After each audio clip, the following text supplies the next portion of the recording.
welcome back to the Daily Fantasy Edge. I'm your host, Peter Jennings. I go by CSURAM88 across the daily fantasy industry. And as always, joined by Adam Levitan and Al Zeidenfeld. Adam, great solo pod this week, bud. As always, just coming in strong. Give us the news and notes on the podcast and what's going on, bud? Nothing. What's going on? Yeah. News and notes on the podcast. The Listener League is up. I got locked out of it last week when I tried to register on Sunday morning, so make sure you get in there early. DK Playbook, find the logo, find the link. I also almost forgot to send the foreman for the first time in 5 years. Al texted me at like 12:45 Eastern, and luckily everybody got in the last 15 minutes before lock. But I got myself back together this week. We've already sent out the link for the foreman, so it is a go. So yeah, should be a good week, I think. Al, you saved us. Great work, my friend. Yeah, and I think that Adam should take a 0.5 point penalty for not sending out the foreman. So I'm going to accept my win on that foreman right here. Yeah, I was actually live. I was like, guys, you need to hold on. I got to text Adam. I still don't have a foreman. I'm like live before lock, and we don't have a foreman yet. I had been sending you messages on Slack during the one. I was like, foreman link? You got it? Honestly, the notifications on my phone are so messed up. This is honestly a top 3 worst thing that's ever happened to me in my life. The notifications on my phone are not working. It's like when you guys send me in Slack, notifications from Twitter, I'm not getting any of them. It's like the worst thing ever. So I know some people on Twitter suggested fixes for me. I need bigger help. I need someone to fix this. This is the worst thing You got ever. The Twitter Genius Bar working for you? I asked the question. Though. I love the Twitter Genius Bar. Yeah, crowdsource all sorts of stuff. People had good advice, it just hasn't been working, and I don't know, man. It's really, really bad. It's not good. But that brings up a really good question, though. That brings up a good question. What do you allow your phone to push notifications to you for? Because I keep it I have a very slim amount of things that I allow my phone to notify me about, like text messages, direct messages on Twitter is about the only thing that Twitter is allowed to send me. And then if I tell, Siri to send me, hey, set a reminder for this or set an alarm for that. Other than that, ain't no notifications on my phone. Oh no, I like it because I like to not look at my phone for a couple hours and come back and see what I missed. So I have Shefty on there, I have Rap Sheet, I have a couple other football accounts, and yeah, everything. I just. Why do you have 2 of the same account sending notifications to your phone? You mean Rap Sheet and Shefty? Yeah. That's a whole other story we were not going to get into now. I have Amari Cooper notifications on my phone, let me tell you. It's pretty nice. That and Booger, man, that's an easy Twitter game right there, boys. It's not strong, but that's all you need right there. Anything else before we dive into the games? That was a battle you guys had. I got destroyed after making a small comeback, but last week you guys buried me. That was one thing about last week I was just stone wrong on was the Saints. Yeah, but also no Christian Kirk, no money anyways. I mean, it doesn't really matter if you don't have Christian Kirk. But yeah, the only other note is I wanted to say it is 9:45 a.m. Eastern. So we're recording a little bit earlier than usual this week. 9:45 a.m. Eastern is the time. All right. Well, let's dive into the games. We got one of the best games in terms of value and a game that's going to be very chalky. A lot of news and notes here. On the Falcons Panthers, I think a lot of plays in this game, Adam, are going to be very popular in cash games and in tournaments. Currently, we're looking at a pretty high total, 49. Carolina's favored by 5.5. What are the news and notes? Yeah, it's just kind of like a perfect storm situation because you get these 2 pretty good offenses and these 2 defenses that can be shaky, Carolina, especially against the run. And then you also have injuries. So you have Austin Hooper is going to miss this game. I think that they're going to go with, Luke Stalker in the blocking role and Jaden Graham, #team preseason, in the pass catching role. Devontae Freeman is also going to miss this game. And, I was a little bit surprised last week. Quadri Allison was active, but played 0 snaps. So I don't know if that's going to continue this week, but either way, Brian Hill is going to play at least the Devontae Freeman role. And then we'll see how they use Kenyon Barner and Quadri Allison. But either way, Carolina's been struggling so badly against the run. I mean, the way you beat Carolina is on the ground. So it sets up really well for Brian Hill, another team preseason guy, a guy who played with Josh Allen at Wyoming. And then also, obviously, in this game, you have Christian McCaffrey, who DraftKings was aggressive with Michael Thomas's price, but I guess they felt like they found the ceiling on Christian McCaffrey's price because they left him at 10.5K, even though there's more valuable available to us this week, even though it's a better matchup, even though he's at home, et cetera, et cetera. So I talked a lot on the solo pod about the whole Christian McCaffrey thing. I hope you go back and listen if you are interested in that. But yeah, it's just a different setup this week for the whole slate as a whole, which impacts Christian McCaffrey. So yeah, for sure, it's a game that has a lot that are converging at the same time. It's going to create a lot of Twitter banter of whether or not you should play or fade Christian McCaffrey at 10.5. And there were still people last week after he had 29 fantasy points and was a hair away from 35 fantasy points because of that last second overturn or upheld non-touchdown call, that it's still, he didn't smash. 29 is a lot of fantasy points. And if you can lock in a floor of 20 plus, which he's basically done against everybody not named Tampa Bay, and did it once against Tampa Bay, that's an awful lot of points. I mean, I think that there are other routes that you can go, definitely, but I think that most rosters this week are going to have two of the three running backs that are priced above 8,900 in cash games, and Christian McCaffrey is going to be very heavily owned because of the value inherent at wide receiver this week.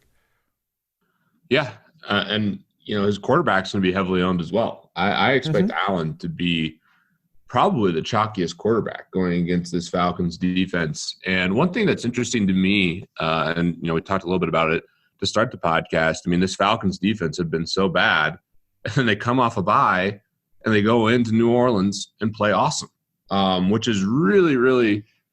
It's one of those things that's. It's a small sample. It's one game, but it's something that I'm definitely going to look into a little bit further. I still think all these Carolina guys are great. The market's telling us Carolina has a really high team total. It's still a high total. I think it's more of an anomaly, but it is an interesting thing. DJ Moore is a really strong play, and Curtis Samuel, to me, as a tournament play, I think is really strong. He was a preseason darling, and both these guys have struggled to score touchdowns. Christian McCaffrey is really the guy scoring touchdowns for this team, but if either DJ Moore or Chris Samuel scores here, I think they're really, really good tournament plays. And then Greg Olsen, G-Reg, he's not dusted at all. He's been playing awesome. So you have some great options there. And then you got Brian Hill. You got all these Atlanta receivers. I mean, outside of Christian McCaffrey and Kyle Allen, Adam, what do you think are the highest equity plays here? DJ Moore. I mean, God. And you can make a really good case for Brian Hill, too, I think. I mean, Russell Gage. Yeah, I mean, I thought Russell Gage was in play last week as well. Nobody played him last week. I'm surprised that people are dying to play him this week, but I thought he was okay last week as well. So yeah, I mean, it's like the algorithm is broken on the Carolina guys. I've been playing Carolina guys so much over the last few weeks. It's I don't know why they're so aggressively pricing up everybody except for Carolina, even in a matchup against Atlanta. How do they come in with Kyle Allen at 5,300? I don't know. It's broken or something broke in the algorithm. It's weird. I mean, Greg Olsen's under 4K also, as Pete mentioned. Last week led the league in terms of routes per dropback at 95.8%, 46 routes run on 48 dropbacks for Kyle Allen.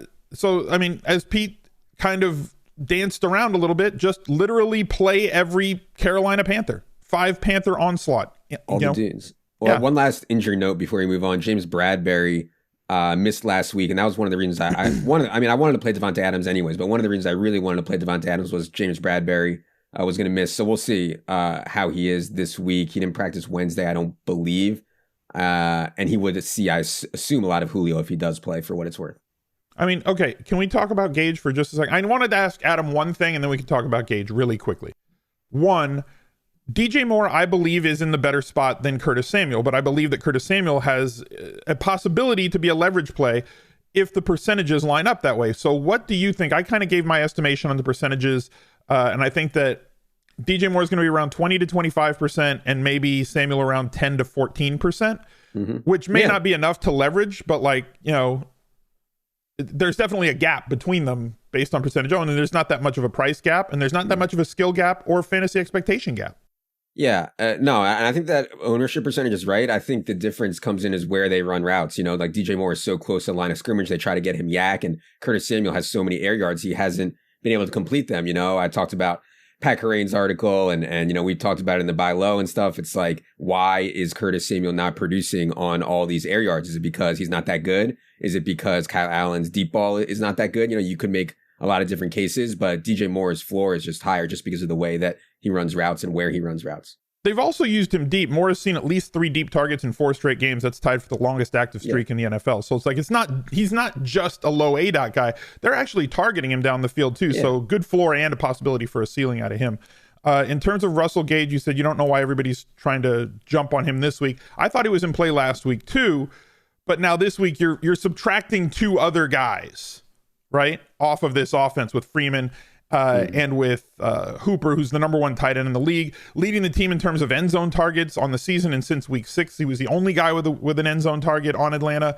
A lot of red zone looks as well. Gage is like the low ADOT guy. He stepped into that Mo Sanu role, and all of a sudden he's seen 14 targets over the last 2 weeks. And now there's a lot more vacated targets because Freeman had a large role in the passing game, and so did obviously Hooper. So who's going to soak up all those targets? Obviously, I think that this is a spot where Julio can maybe have over 30% of the target market share, but there's other people that can eat too.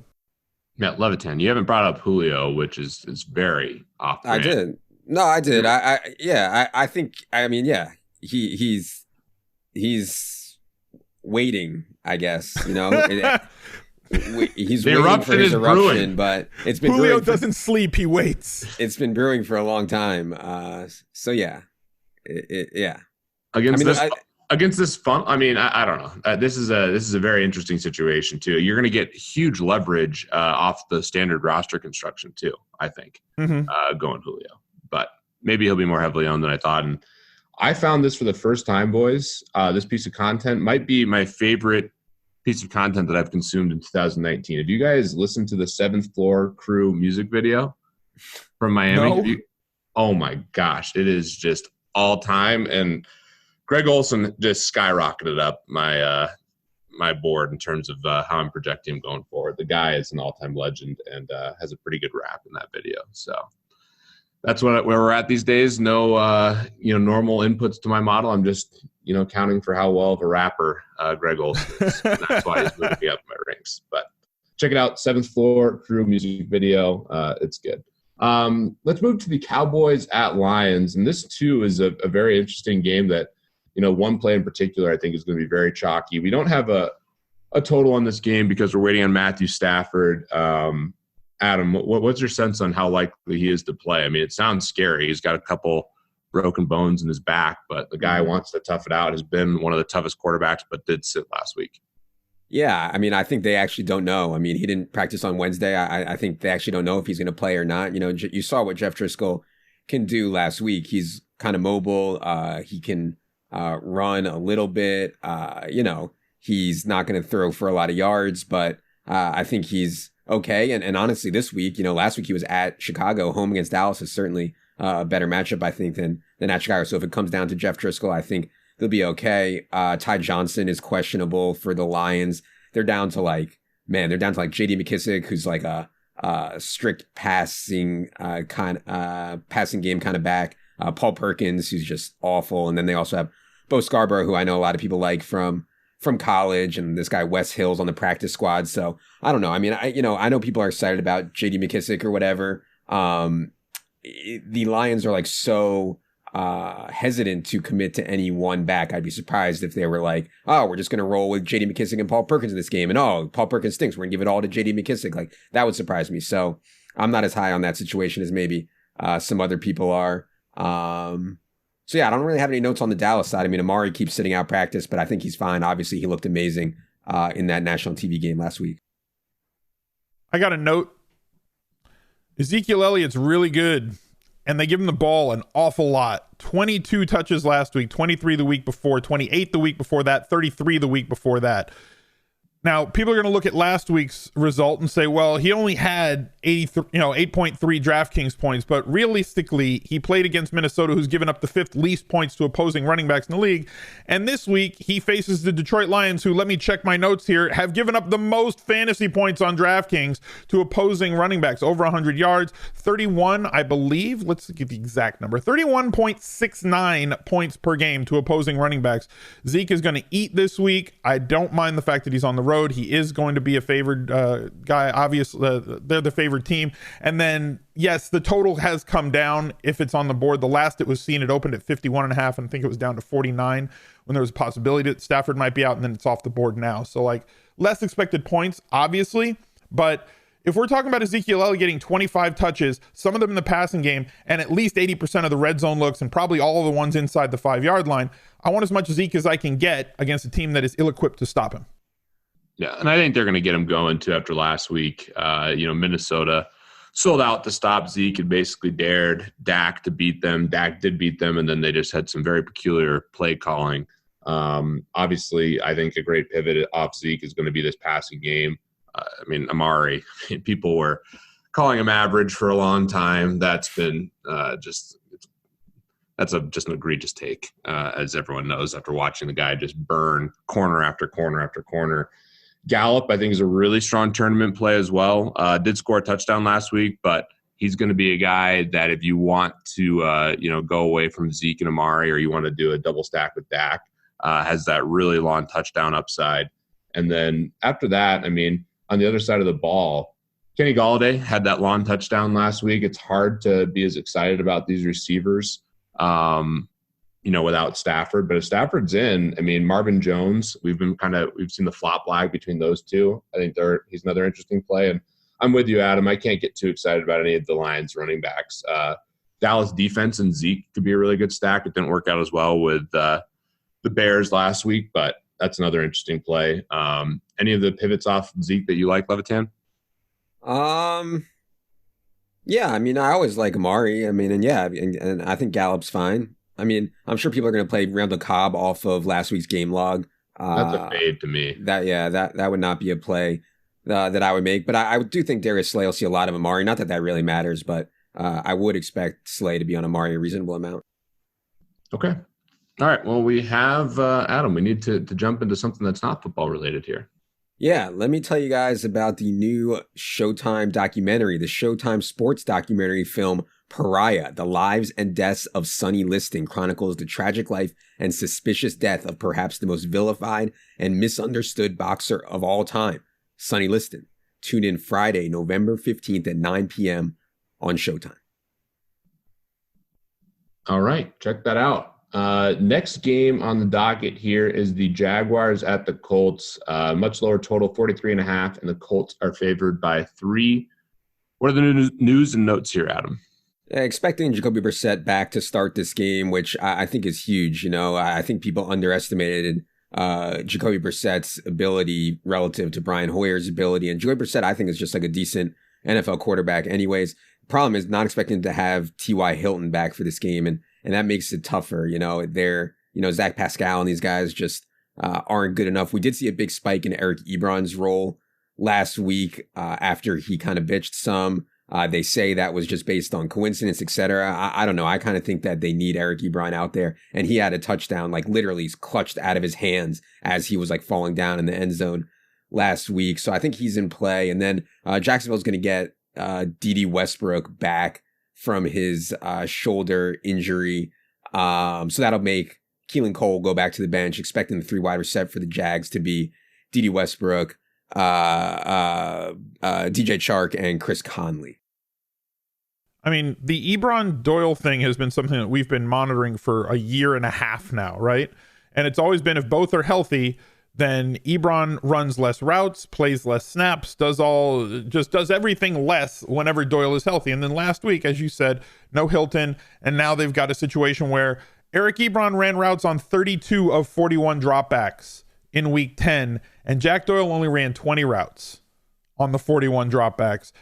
Ebron was targeted on 37.5% of those routes. And if those numbers are sticky moving forward, then Ebron, I think, is obviously a more athletic tight end than Jack Doyle. Jack Doyle is a very good NFL tight end, but the way that they use them in the red zone, if Ebron's going to be out there between the 20s and get the same red zone usage that he's had, now all of a sudden he is vastly underpriced, especially this week, if this new role persists. Yeah, I do think he's really underpriced. Looking at the running backs here, we have really good options. We talked about Christian McCaffrey. We just talked about Zeke. Some pivots might be to the running backs in this game, although you do have a much lower total. Leonard Fournette seen a lot of volume. He's really expensive, which is a little disappointing at $7,900. And I know Marlon Mack was a somewhat popular play with the Colts D last week, and he's going to have to score multiple touchdowns to win you tournaments. But 6,400 is an interesting price tag for him. So I think both those guys are tournament options. And then the Colts defense, I think, is interesting as well. Although, what are you expecting from Foles this week, Adam?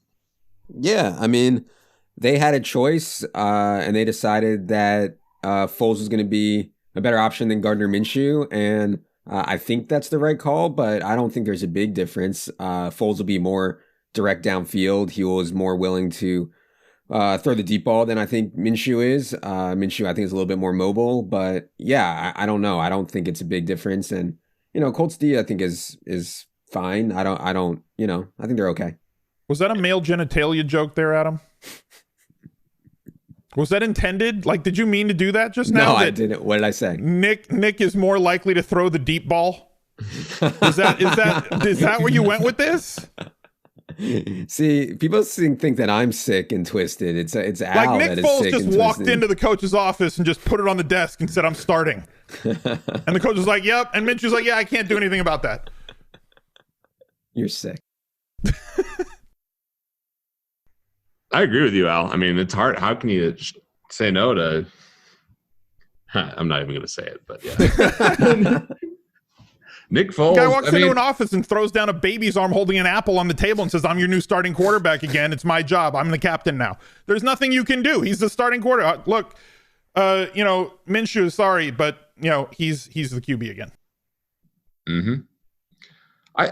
Well, the one thing to monitor is Foles. The Jaguars do have a really good schedule down the stretch, so just monitor this game. It'll be interesting to see the distribution of targets for the receivers. Minshew and Shark clearly had a connection, and I think Shark's a really good player. We'll see what that looks like with Foles. And the guy that's interesting to me as a tournament play outside of those running backs is D.D. Westbrook at 4,500. We'll see what will happen there, but.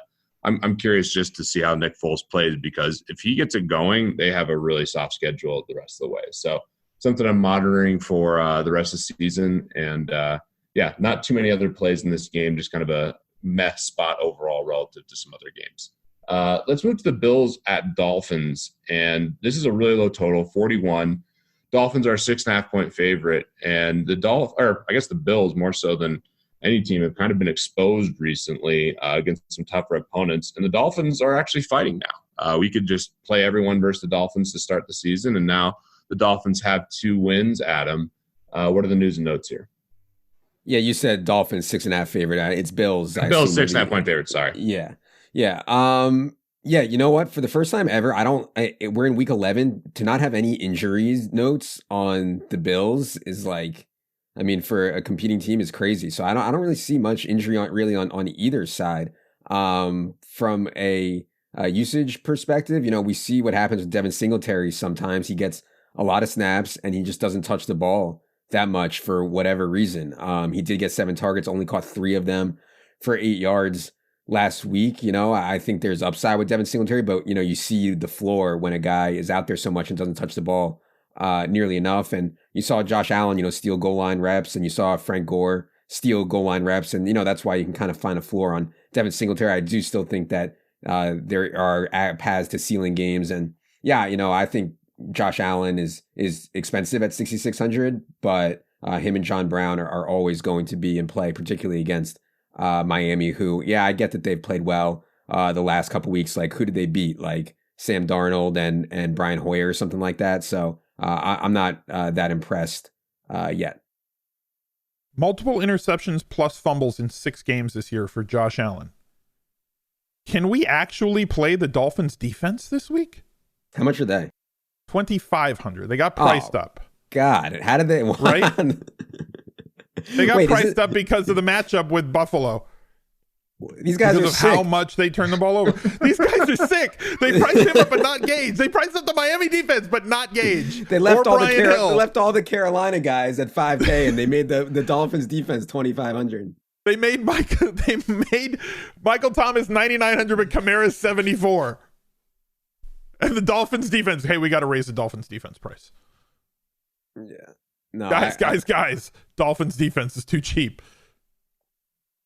There was a defense, I forget what it is now, but I was looking. There was a defense that I was interested in under 2K. I gotta find it. I'll find it. There's only like 2 of them. Yeah. It's not that hard. You're not gonna have to look that far. There's 2. It's the Lions and the Cardinals. Oh, Cardinals. Yeah. Okay. Yeah, we'll talk about that when we get there. Yeah. Al, you gonna talk about your boy, Devontae Parker? I mean, again, why is he under 5K? Like, he's had 34 targets in the last 4 weeks. The absence of Williams, he's just been good, right? Like, this is not. And why is he my boy? First of all, well, you talked about him pre-pod. I think I like him too. He just has a brutal matchup this week, I think. Yes, that's the thing that's holding me back. So, like, they haven't priced him up based on performance, right? With all the targets that he's been seeing recently. And they didn't price him down based on the brutal matchup. They just kind of left him where he is. I still think that he can hit value because it's not really something that, like, if he has a bad day against this team, it's like 8 points. But if he has the day that he's been having, you're talking about like 14 points, which for 4.7K is fine if you're looking for just a value wide receiver with a good floor of targets, and a little bit of touchdown upside. They challenge down the field with him a little bit. He's not really a deep threat sort of guy, but Fitz will take shots from time to time. I don't hate the play. I don't think he's one of the top 2 values at wide receiver, but I think he's in the tier of like 3rd best values at wideout. Yeah, I would be really excited to play him at this price tag if it wasn't against the Bills. I don't know. It's a tough matchup. Agree. It's a very, very tough matchup. I do think one guy to pay attention to for the rest of the season is Albert Wilson. He hasn't done it yet. Only played about half the snaps last week, but we've seen a high ceiling from him in the past. He just hasn't been able to stay healthy, and he's never owned. And I assume he's going to play poorly this game. But I'm hopeful to see him run more routes. At some point, these Dolphins guys, I need to look more at their schedule, but Parker's going to be a good play down the stretch, and I think Albert Wilson has a chance. And then Kalen Ballage is getting a ton of opportunity, and he's rating decently well just because he's expected to see a ton of volume here. But man, it's hard to get excited about Ballage. He's just not a very exciting player. But for a guy who got 20 rush attempts last week, it's only 4,300 at him. He's getting the volume that we want. It's just it's again tough matchup and a low implied team total for the Dolphins. Yeah, I'm gonna go ahead and Texas El Paso on that. Okay, all right, we're just gonna pass on this game here. Let's keep it moving to a better game. On the next game on the slate is the Texans at the Ravens, which has potential to be one of the best games on the slate from a fantasy perspective and definitely from a real life perspective. 2 of the most dynamic special quarterbacks in the league. Is Lamar Jackson entering the generational talent conversation, boys? Who are you removing to enter Lamar Jackson into the? You can't have like 10 generational. You got to remove somebody. Patrick Mahomes is the only guy who I'm saying is a generational quarterback at this point. It has not been good with the injuries for him, but still buying that. What about who's the generational running back? I said Saquon Barkley, who's been absolutely dust since I said that. Christian McCaffrey. Christian McCaffrey's not the generational talent. You know how much I love local Christian product, McCaffrey. Peter. You're going against your own city now. Christian McCaffrey is a straight baller. And I've a generational talent. But I've had a lot of conversations about Christian McCaffrey, some of which are inappropriate with you two. So, all right, let's keep it. Let's stay on track here because this is a really good game. Ravens are favored by 4 points. Adam, what are the news and notes? Yeah, Will Fuller sounds like he has a chance to get back for Houston, which would send DeAndre Carter back to the bench and move Kenny Stills into the slot. I don't know, though. Will Fuller may give Will Fuller another week. I suspect Ravens come in pretty healthy. Cornerback position we know is their extreme strength right now. I think it's a tough spot going to Baltimore for Deshaun Watson and these guys. And yeah, I was happy to see that DraftKings got aggressive with Lamar Jackson's price because at 7,700 you start to have questions. I still think Lamar Jackson, you can make cases the best quarterback on the slate, even once you consider price. But at least now you have to think about it to some degree, and at least there's now like a wide range, right? So like if you're willing to like punt it off with Jeff Driscoll, you can save 3,100, or you punt it off with, not even punting off, if you play Kyle Allen, you save 2,400, et cetera, et cetera. So there's at least some thought there. Whereas before it was like, Lamar Jackson was priced right next to like 8 different guys when he's so obviously just the most ridiculous fantasy player that we've seen in recent memory. I mean, he's on pace to break Patrick Mahomes' record for most fantasy points in a season by a quarterback set last year. So I was glad to see that on the pricing. So if you roster Lamar Jackson and Christian McCaffrey, since they're both essentially like rostering 2 players, you get to roster 11 players on DraftKings.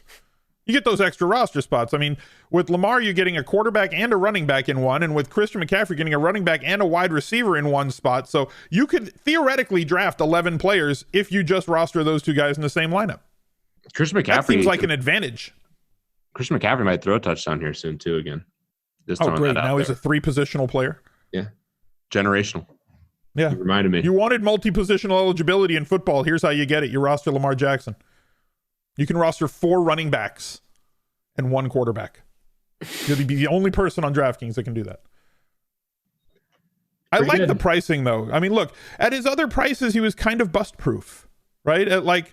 At 6,800 and 6,200, he was bust proof. Like what's a bad day at that price? And considering that he's not running it as little as they said he was going to, like, remember before the season, they were like, we can't let him run the ball 17 times a game on average. Again, we have to get him to run it maybe 10 to 12 times a game. Certain situations, he'll run it more than 10 or 12, but we want to hold him down to 10 or 12 carries. That's still 200 carries in a season, which would smash the previous record. And then the last week against Cincinnati, when they got up 106-5, he ran it only 7 times, and one of them was a long 47-yard touchdown with a circle button spin move in there. But the previous few games, 16 carries, 14 carries, 19 carries, 14 carries. They know how to put defenses on their heels. And when that happens, it also opens up the deep ball for guys like Brown and the other guys that they have on this offense. Now, the one that's interesting to me is Mark Andrews, who at this point I feel is very, very touchdown dependent. And you're going to have to pay $6,000 for a tight end that is extremely touchdown dependent. Ran 16 routes last week on 34 dropbacks. Adam, Pete, either one of you can take this. Do you think that they've priced Mark Andrews at a point where he is strictly a boomer bust candidate and does not have the floor of some other players that are either A, priced around the same rate, but run way more routes? We're talking about 30 routes, 40 routes for a lot of tight ends. And some that are way cheaper. Like I said, Eric Ebron, 32 routes last week. Mark Andrews, 16. Yeah, that was in 3 quarters, we should note. But yeah.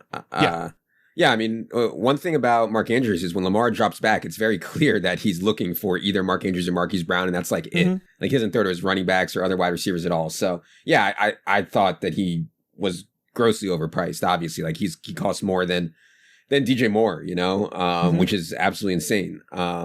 So yeah, I think Mark Andrews will be almost not owned in cash at all, and should be reasonably owned in tournaments just because people want to find stacks for Lamar. I mean, people want to play Lamar, they want to stack him. You really only have 2 options, So I think that that's right, that people want to stack him. Do you think that he'll be involved in any sort of lineups without Lamar Jackson, or is he just maybe a bring back candidate if you're playing the other side? Yeah. He's just not. Both Marquise Brown and Mark Andrews just aren't on the field as much as you'd like. I mean, Andrews does have really good red zone usage, which is really encouraging. So the touchdowns should continue to come, maybe not at this rate, but yeah, both guys, Marquise Brown played 19 snaps last week. I mean, this is like what he does. I mean, he's just not on the field all the time. When he is on the field, he's running deep, and Lamar Jackson, when he is throwing, is looking for him. And then Andrews, when he's playing, he played 24, 47 snaps last week. And when he was out there, he's running routes in the red zone, which is good. But, yeah, I think he's just a kind of a pay up to be contrarian type play. And maybe he's a good play in tournaments without Lamar Jackson, but it's tough. Like if he has a really good game, like is there a scenario where Lamar Jackson doesn't have like an all-time game, like that's the hard part.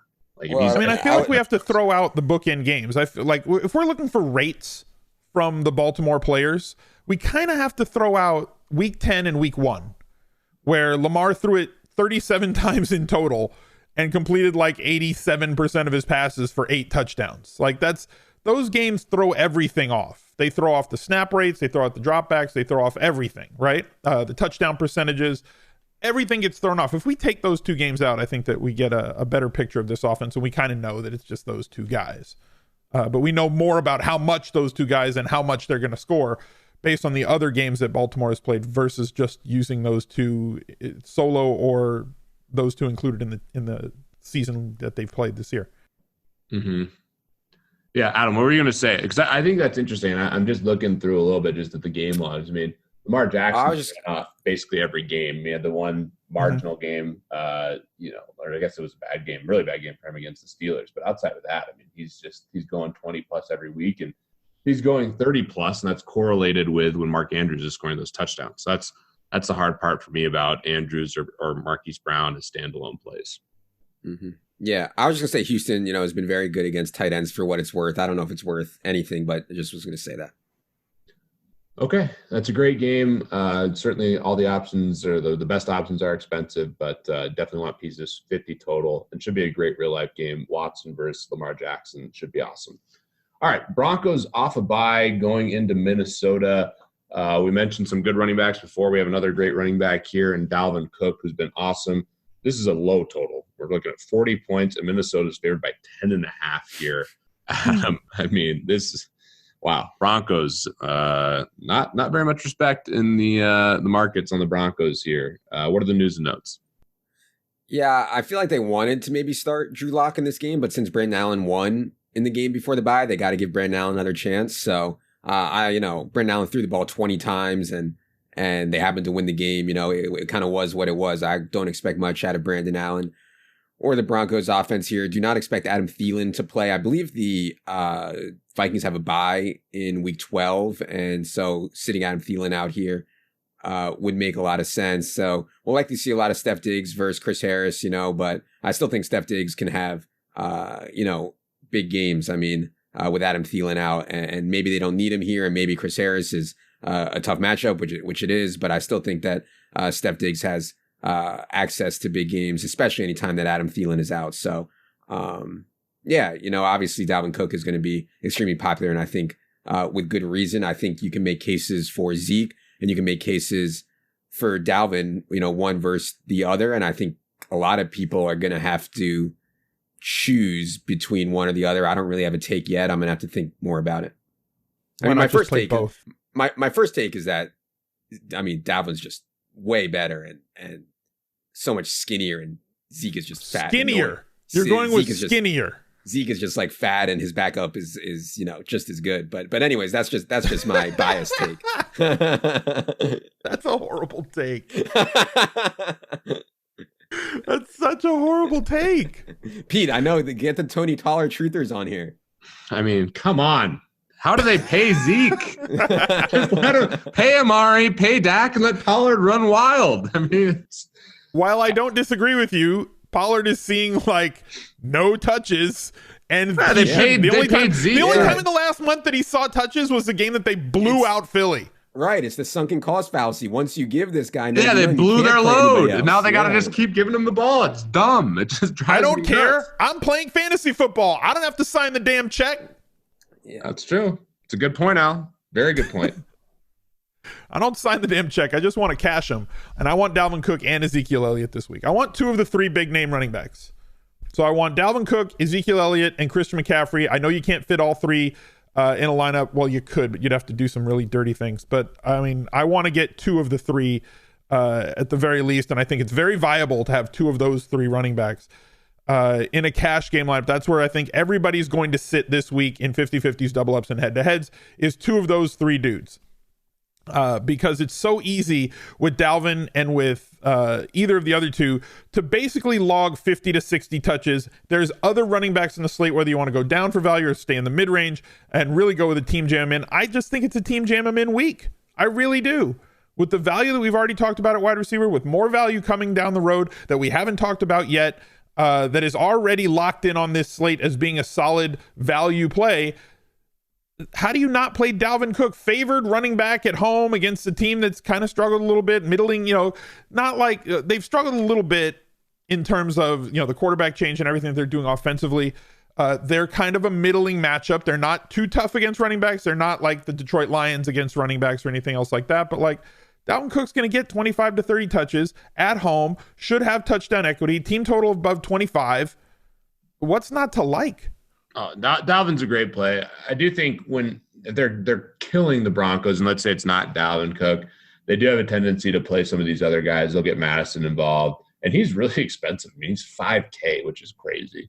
The contrarian plays in this game, Cortland Sutton, Steph Diggs. You talked about Diggs, Adam. I mean, Sutton, I think, even with Allen, is still in play. We used to fear Xavier Rhodes. He is actually someone you want to target now. He's just lost a step, and although he's still physical, he's just too slow to cover a lot of these elite receivers. So those are the two guys. And then talk about a weird game, and maybe people will play him. I won't. But Kyle Rudolph last week, 5 targets, 4 catches, 2 touchdowns, 14 yards.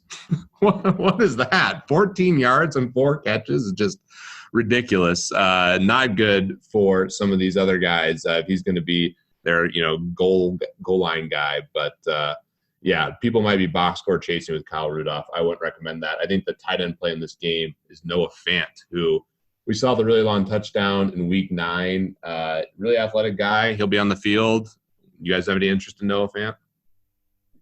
Yeah, we didn't see a usage change from Noah Fant. We just saw him break through on literally the worst tackling performance I've ever seen by a defense on that play. So, if the Browns were capable of tackling, he would have had 3-20-0 in that game, and no one would be talking about him. So, I'm a little bit skeptical on Noah Fant, but he, unlike some of these other dusty tight ends, he has the ability to have 80-yard touchdowns. A lot of these guys just don't. Yeah. He's like Gesicki. He has top-end speed, and if he can do something, I think he's clearly the play over Rudolph, who probably won't catch any ownership. I just thought it was funny that he did have one of the best catches of the year last week, which was awesome. But, dusty game. Vikings defense, 3,400, I think is really strong as well. Let's move to the Jets and Redskins, which this is just an all-time gross game. Pass. All right, I'm down with that. 38.5 total. Whoa. We can't pass. We're not passing, obviously. No. You got some news and notes and maybe some plays? Oh, dude. Are you aware that Terry McLaurin and Dwayne Haskins have showered together for the last 7 years? And they're playing arguably the biggest funnel in the league. I mean, I would say Tampa's the biggest funnel, but the Jets are probably the second biggest.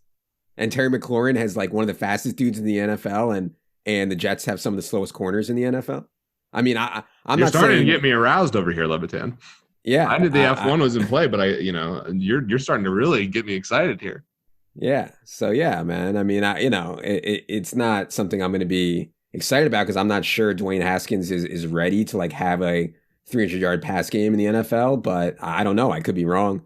From news and notes, Chris Thompson's not going to play. Le'Veon is going to play. Chris Herndon's not going to play. So it'll be Ryan Griffin again, who we saw pop up for a couple big games, and shout out to Darius Geis, who looks like he'll be back and split time with Adrian Peterson.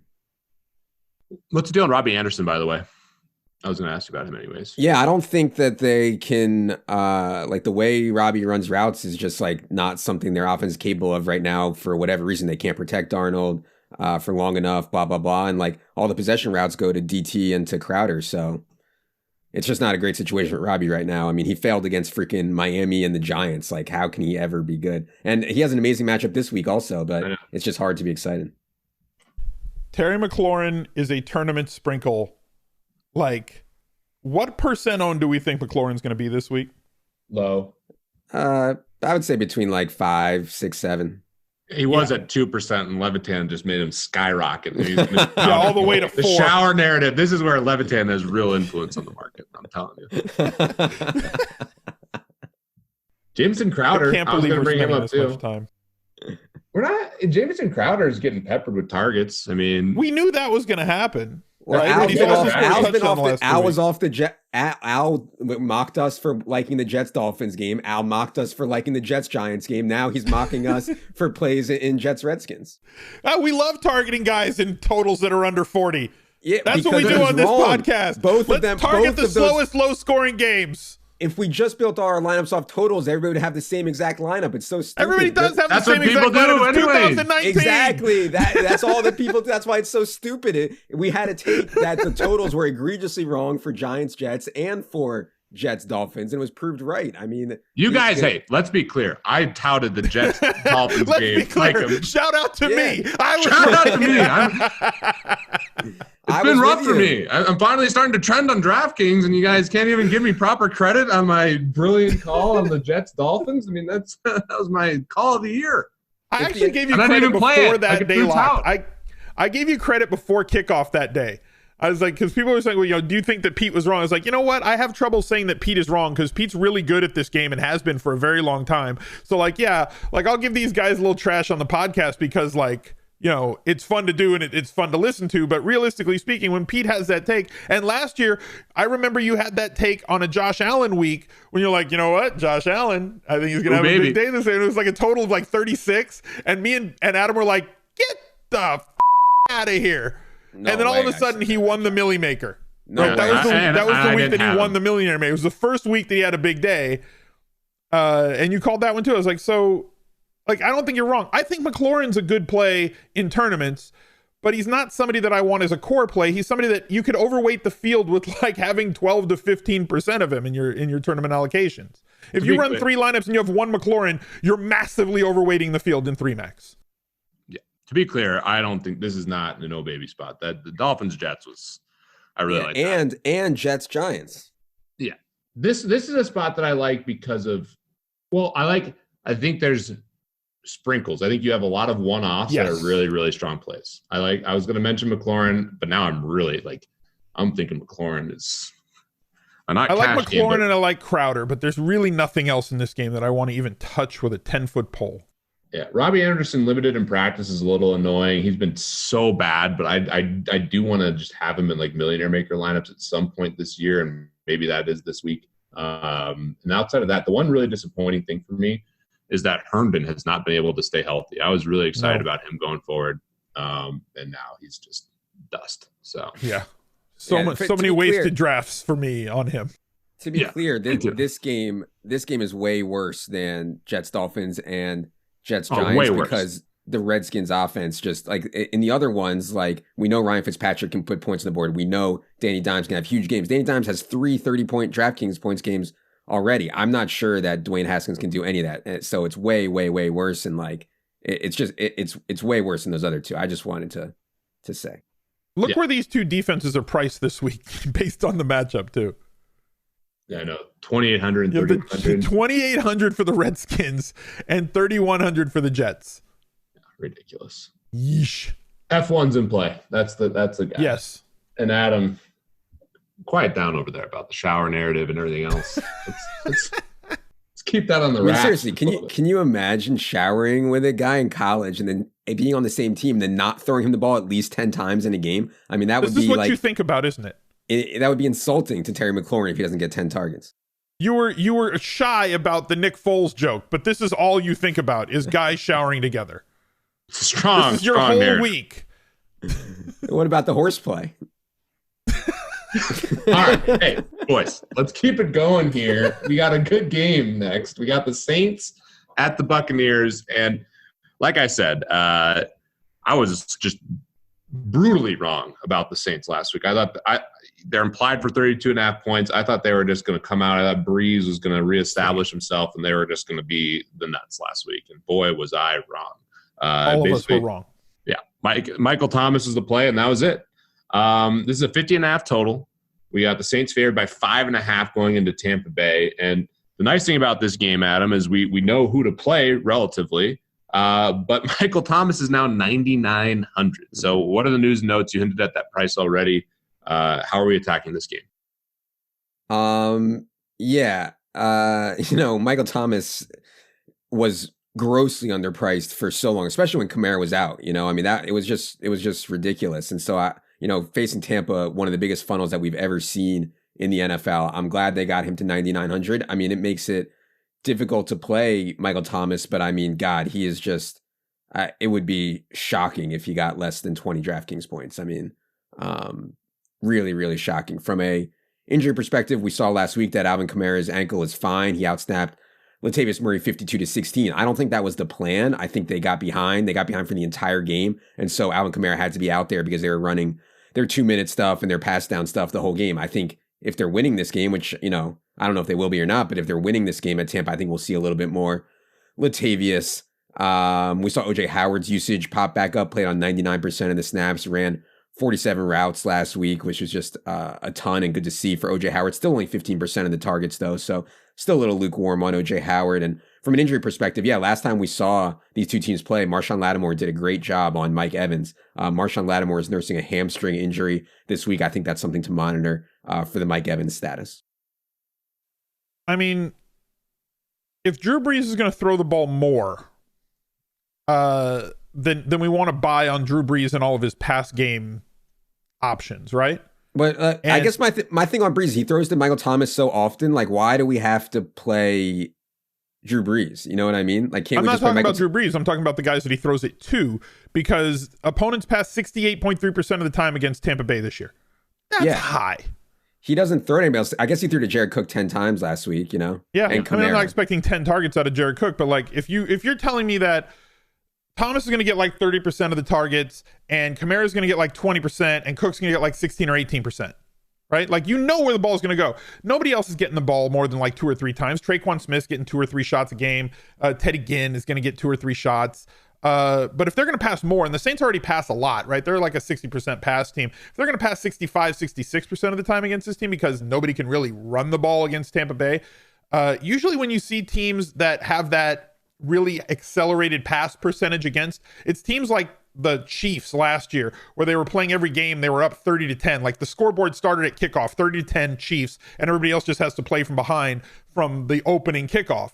This isn't the situation with the Buccaneers. It's just this reverse funnel where you can't possibly run the ball. And I don't know if there's a team that is better equipped to not really just run the ball than the Saints, because they have a different type of back in Kamara, who, what did he have, 3 carries last week and 10 targets? Like, you can do that when you're the New Orleans Saints, and I think you can definitely do that against Tampa Bay. Yeah, there's so much to unpack here. I mean, the first thing is paying up to be contrarian with Michael Thomas. He's gone for at least, 16.5 fantasy points every game. He's the perfect DraftKings play. Now priced probably, appropriately is maybe not the right term, but now it's a real decision. Beforehand, he was just lock him in, and he was like a Christian McCaffrey type, where it's just, in general, we want to fade the chalk receivers because they're more likely to fail, but Michael Thomas just was never failing given the type of player he was. So match up, incredible spot, 9,900. Probably going to be low owned because I think people are going to click running backs. And when I say low owned for Michael Thomas. The running back situation, Adam, we're getting a lot of coach talk about Ronald Jones now, saying he's not just a screen pass catcher. He can run routes, and that's interesting to me. Obviously had a really strong start to the game last week. Ended decently, played 40 of 85 snaps. Is that right? They had a bunch of snaps in that game. But the coach talk's interesting for Ronald Jones. And then you have Kamara, who I think is a really strong play. We don't want to play running backs in general versus Tampa Bay because they're so good against the run. But Kamara is, a hybrid type, more of a receiver than anything. So he's really interesting. I was going to mention Jared Cook, and please, OJ Howard, just have another good game. Just one more time. Just get out there, run routes, catch a long touchdown, be a man amongst boys like I thought you were coming into the season. That would be nice. Any outside of Michael Thomas and like the receivers for Tampa Bay, do you have a favorite play, Levitan? Do you think Ronald Jones, Kamara? What are you thinking? I actually didn't play Ronald Jones last week, which was probably bad. But as we saw, he only played 46% of the snaps. I know he fumbled and everything, but Peyton Barber was involved. All the third down, all the 2-minute drill stuff went to Dare Gunawable. I don't think we can project that many catches for Ronald Jones going forward. So I don't know. It would be tough for me to get too excited about Ronald Jones here. And I guess a big part of it is, do you think the Saints defensive line and defense can kind of bounce back and dominate, because I thought they were going to dominate last week and they played okay. But yeah, you know, I'm more on the side that the Saints are going to come back and play better here, and it's going to be through all of it's going to be through Michael Thomas. And yeah, I think you said it. He's priced right. You know, I wouldn't say he's overpriced. I wouldn't say he's underpriced. Like anything less, like even if he was just like 9K, I'd be like, God, it's hard to get away from Michael Thomas. I think he's priced up for the matchup, to be honest, and I think his price comes down next week. Right, exactly. Yeah, we'll right? I think he comes down to like maybe 9,100 next week. Right. Tampa Bay just cannot stop anyone. They cut Hargrave. I mean, they are just an absolute dumpster. They can't stop anyone who catches a pass. That's basically as simple as you want to keep it, whether it's a tight end, pass catching running back, or a wide receiver. They can't stop people that catch the ball. I think Kamara, Saints D, I was saving this for the last part for me. I think the Saints D is just like an awesome buy low. Same with Drew Brees, but I hear you on the mic. You can just play Michael Thomas. But Saints D specifically, I mean, Jameis, he just makes bad decisions sometimes. I mean, he's obviously capable of playing awesome, but Jameis can still have a good game, and the opposing defense can do extremely well, as we've seen over the years. So I love the Saints D as well as Kamara. I think that's a really strong stack this week. And, yeah, I hope the Saints bounce back, because I thought they were the best team in football coming into last week, and that did not look good losing to Atlanta. The correlation between Jameis and the opposing defense is very strong. Yeah, it's good.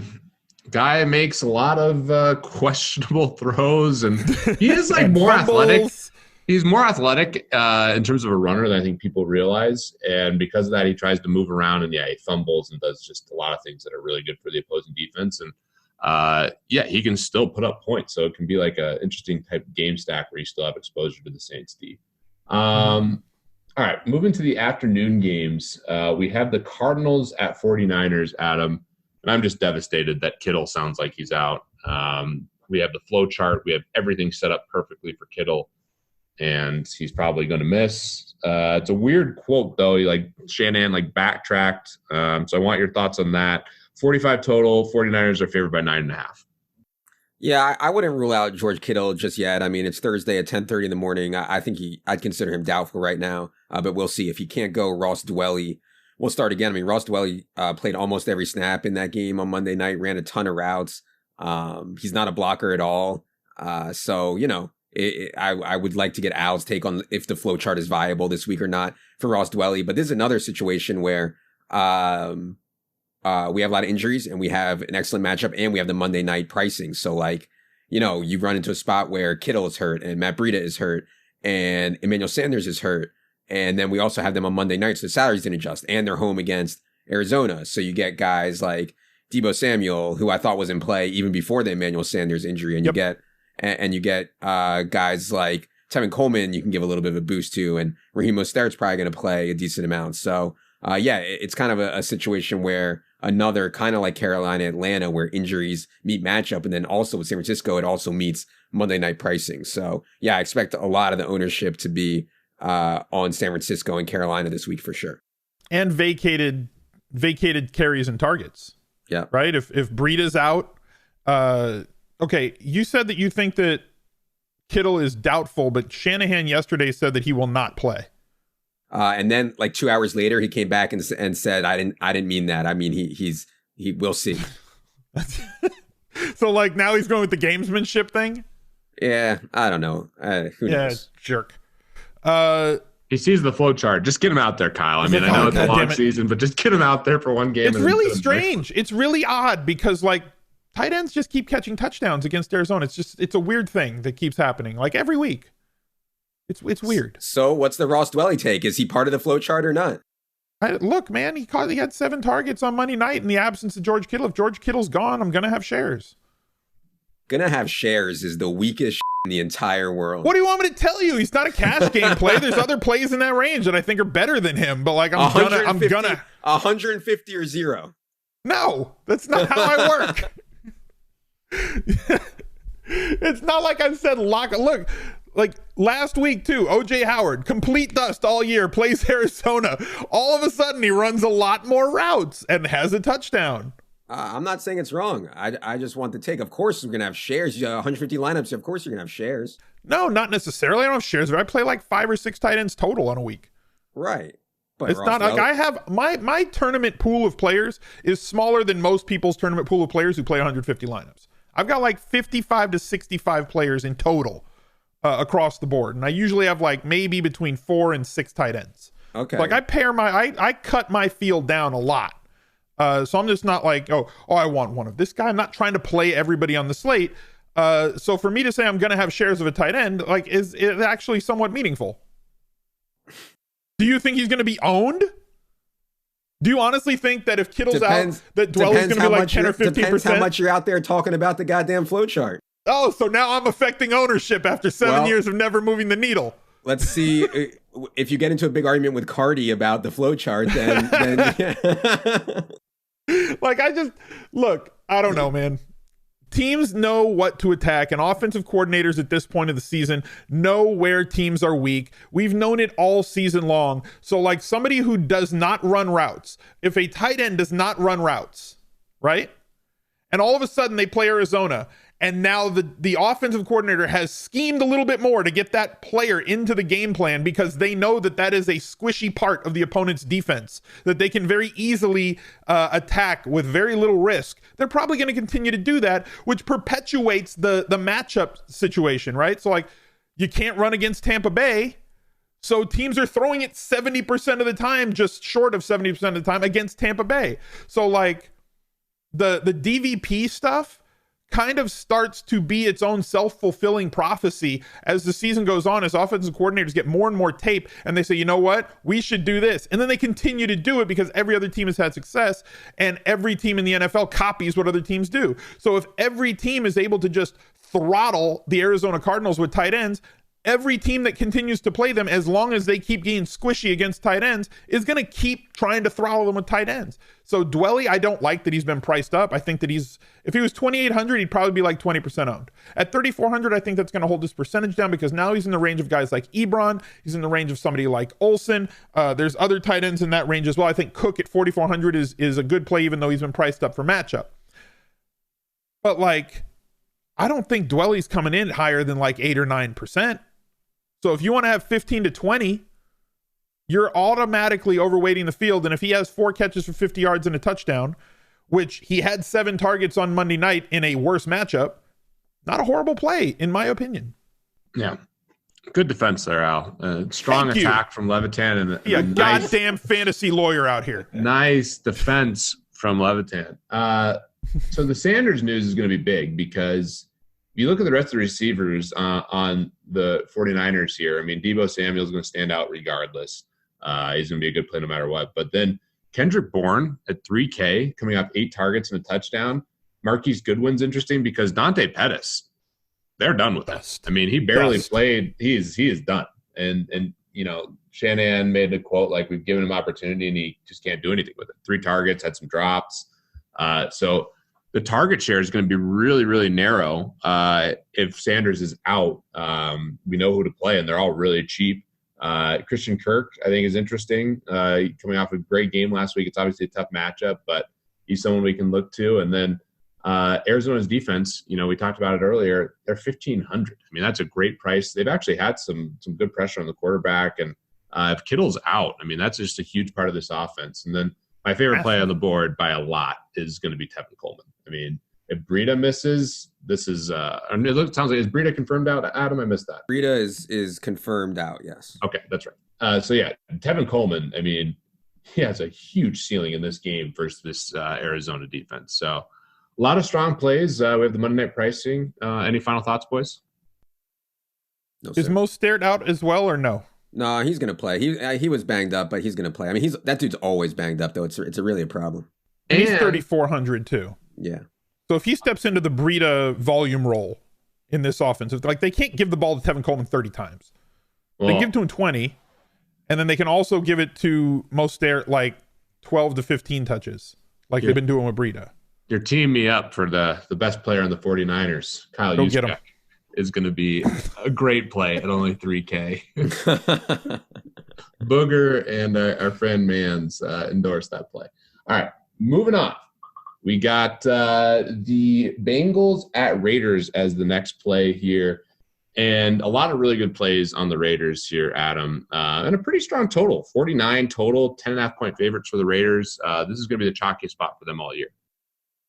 Yeah, Gio Bernard, I thought he was going to miss. Turns out he's going to play. Not like it matters. I mean, Ryan Finley and these guys going out there to Oakland, Ryan Finley kind of was as expected in a really tough matchup against the Ravens. They kind of gave up, though. They got behind and they were like, well, we're not going to win this game, so let's give the ball to Joe Mixon 30-something times when we're down they were down 35-0 and handed it to make Joe Mixon make 30 carries. I mean, it was crazy.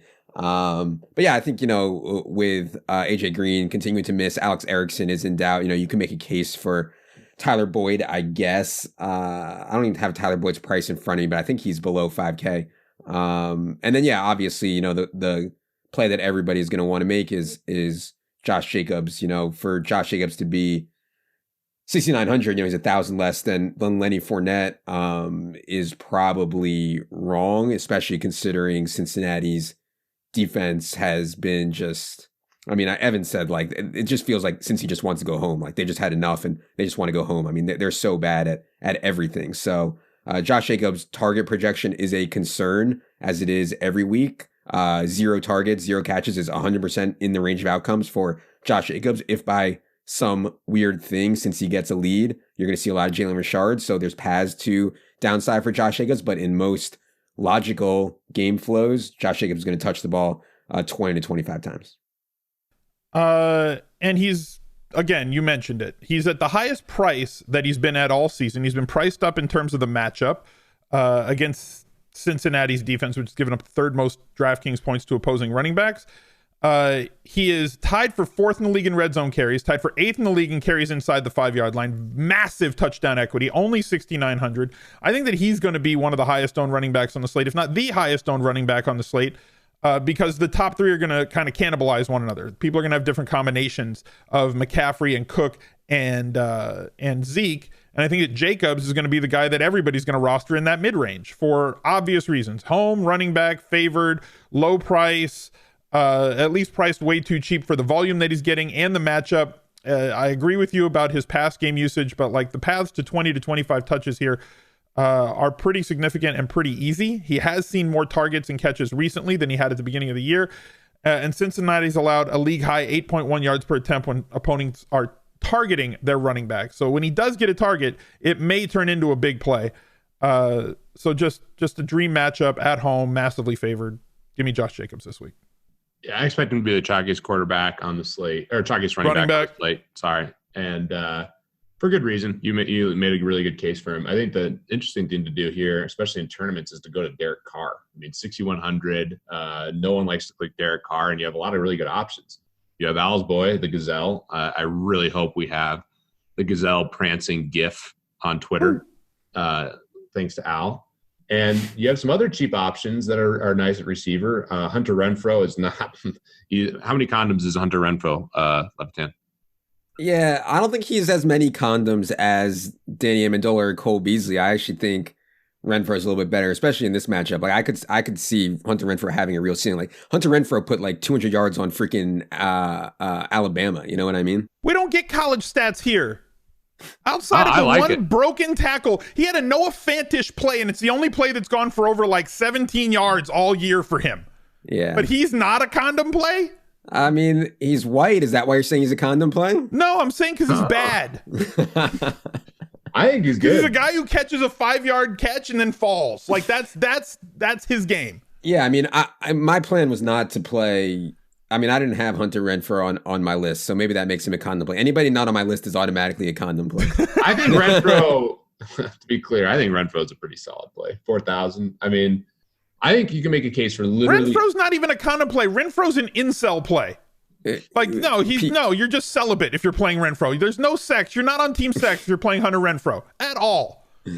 Peter played Danny Amendola at 4,700. You know he's in on Renfrow at 4K. God. Renfrow versus Deebo Samuel. You know what's so funny about the Amendola one is I had Preston Williams in cash, and then I was like, ooh, little game stack here for the 4-man. I'll throw an Amendola. I'll be the only one on him. I knew that. And it didn't work out. I mean, I got the win. At least Amendola has catches over 20 and 30 yards this season in multiple games.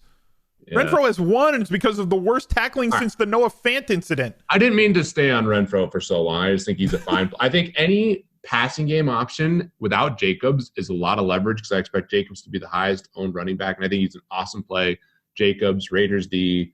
I think Jacobs is for sure in cash, but the best play for sure is Darren Waller, who I think people might not play him as much, given that he's priced up. And, I mean, he can go ham, as we've seen all year. So, I mean, I like Derek Carr and a double stack with Derek Carr if you're going to fade Jacobs.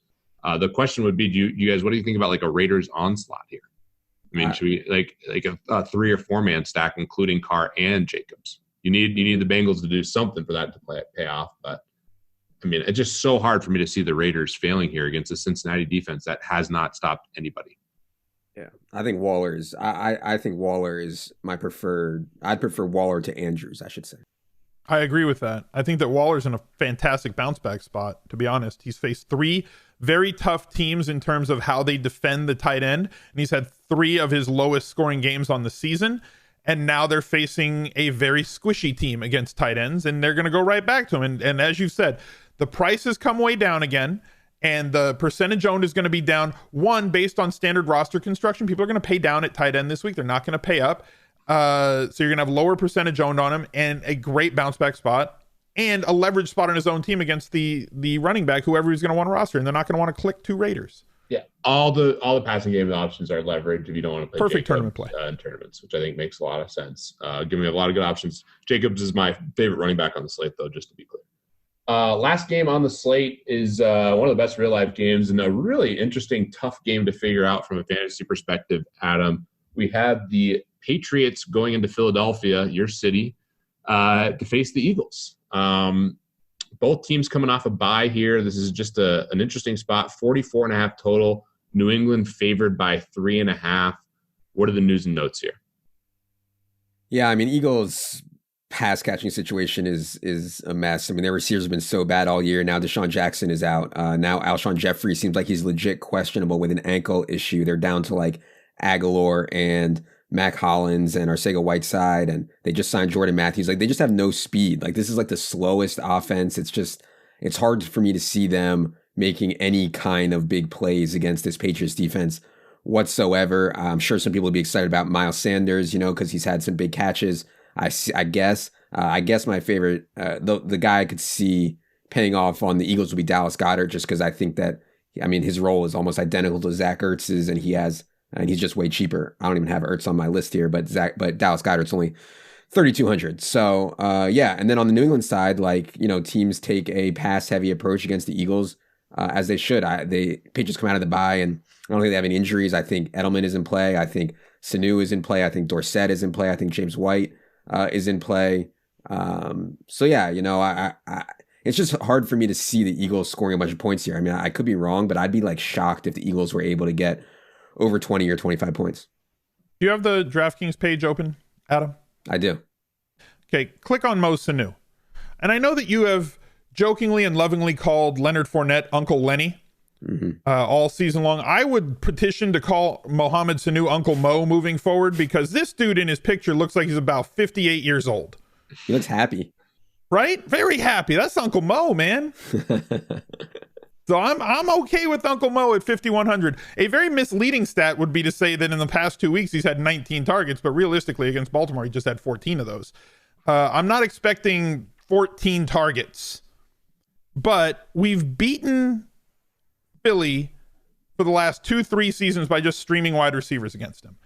I think he has more touchdown equity in New England than he had in Atlanta, based on how many parts there are on this offense versus how many parts there were on that Atlanta offense in the passing game. Way more truncated here in New England. I think that obviously everything goes through Edelman than White, but I think that there's a large cutoff out for what Uncle Mo can do for us here at only 5,100. Yeah, he's the only player I have listed for this game. Played every snap. I think Edelman's in play.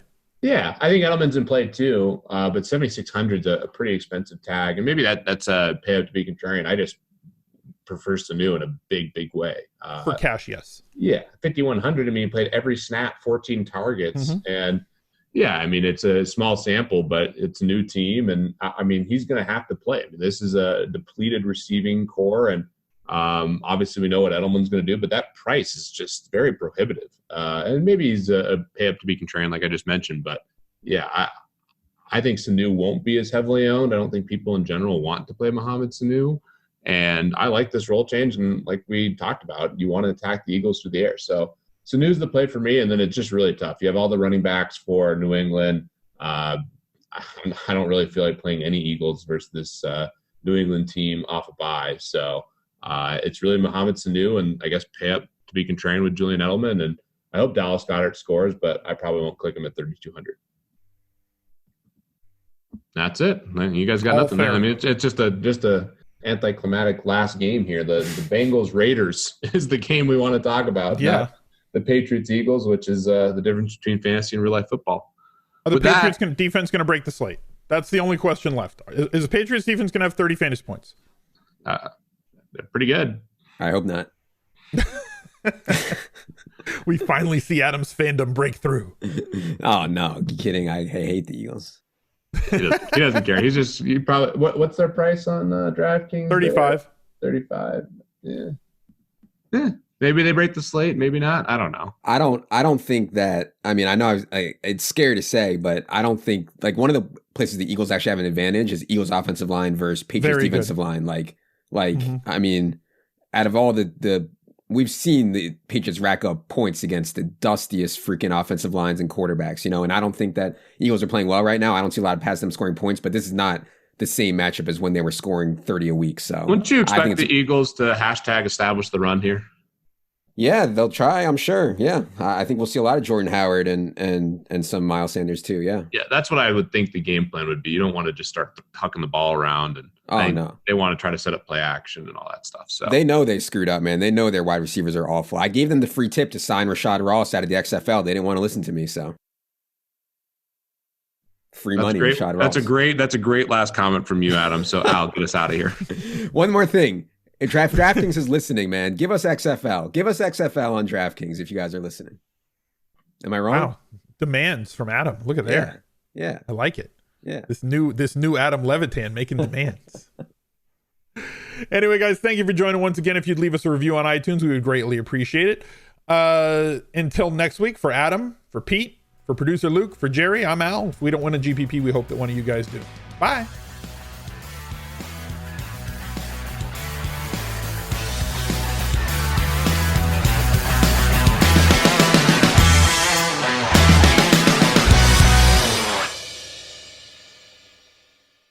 We are promoters at DraftKings and also avid fans. Our usernames are Adam Levitan, Al Smizzle, and CSU Ram 88. We may sometimes play on our personal accounts in the games that we offer advice on. Although we have expressed our personal view on the games and strategies in this podcast, they do not necessarily reflect the views of DraftKings, and we also may deploy different players and strategies than what we recommended in this podcast.